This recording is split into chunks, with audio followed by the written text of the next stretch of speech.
দেখবেন মৃত্যুর সময় মানুষেরা এদিক ওদিক করে, জান যখন বের হয় রূহ তো বের হতে চায় না।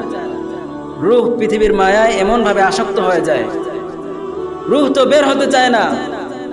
যখন মালাকুল মউত আজরাইল আলাইহিস সালাতু ওয়াস সালাম একজন বান্দার জান কবজ করতে চায়, মাথার দিক দিয়ে যখন কবজ করতে চায়, তখন রূহটা দৌড় দিয়ে পায়ের দিকে চলে যায়।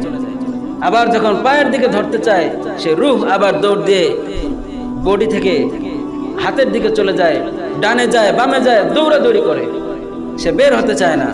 সাধারণভাবে যদি আমরা দেখি, দুনিয়ার মধ্যে একজন মানুষ দুনিয়াতে সে বাড়ি করেছে, টাকা করেছে, অর্জন করেছে, বিভিন্ন ক্ষেত খামার করেছে, বন্ধু বান্ধব আছে, সেই ব্যক্তিকে যদি বলা হয় তোমাকে আজীবনের জন্য এই এলাকা থেকে তাড়িয়ে দেওয়া হবে বা এলাকা থেকে অন্য এক এলাকায় তোমাকে পাঠিয়ে দেওয়া হবে আজীবনের জন্য, সে কিন্তু যাইতে চাবে না। কারণ এই এলাকার সাথে তার একটা মায়া আছে, তার ভাই বোনদের সাথে তার একটা ভালোবাসা আছে, মা বাবার সাথে তার একটা ভালোবাসা আছে, সন্তানদের ভালোবাসা আছে, সব কিছু ফেলে সে দূরে যাইতে চাইবে না। তেমনি ভাবেই একজন মানুষ যখন দুনিয়া থেকে আল্লাহ তাআলা যখন তাকে তার হায়াত শেষ হয়ে যায়, যখন আজরাইল আলাইহিস সালাতু ওয়াস সালাম তার রূহ বের করার জন্য আসেন, তখন সে রূহ এই পৃথিবীর চিন্তা করে, দুনিয়ার ধন সম্পদের চিন্তা করে, সন্তানের চিন্তা করে, মা বাবার চিন্তা করে, দুনিয়ার ভালোবাসার কারণে দুনিয়ার ভালোবাসা তার ভিতরে এমন ভাবে আঁকড়ে ধরে, দুনিয়ার ভালোবাসা রেখে সে কোনোভাবে বের হতে চায়। কিন্তু আজরাইল আলাইহিস সালাতু ওয়াস সালাম এক সময় রূহটাকে ধরে ফেলেন, ধরে ফেলার পরে ওই ব্যক্তির ইন্তেকাল হয়ে যায়, তার রূহটাকে বের করেন, টেনে বের করেন।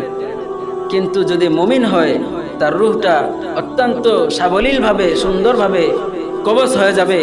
আর যদি সে বেনামাজি হয়, গুনাহগার বান্দা হয়, পাপিষ্ট হয়, তার রূহটা এমনভাবে টেনে হিচড়ে বের করা হবে। হাদিসের মধ্যে এসেছে, একটা জীবন্ত একটা বকরিকে যদি গাছের মধ্যে লটকাইয়া তার চামড়াটাকে টেনে টেনে ছিঁড়া হয়, তার চামড়াটাকে যদি একটা জীবন্ত বকরির চামড়া যেভাবে টেনে ছিঁড়লে যেই পরিমাণে কষ্ট ওই বকরিটা পাবে, তার চাইতে হাজার হাজার গুণ বেশি কষ্ট ওই মুনাফিকের হবে ওই বেনামাজির রূহ কবজের সময়। তার রূহটা বের হতে এই পরিমাণে আঘাত সে পাবে। তো আল্লাহ রাব্বুল আলামিন আমাদেরকে যেন খাঁটি ঈমানদার হয়ে দুনিয়া থেকে কবরের জমিনে আমাদের পাড়ি জমানোর মতো তৌফিক দান করেন। এজন্য আমরা সবাই বলি আমিন। আল্লাহ রাব্বুল আলামিন আমাদের সবাইকে কবুল মঞ্জুর করুন।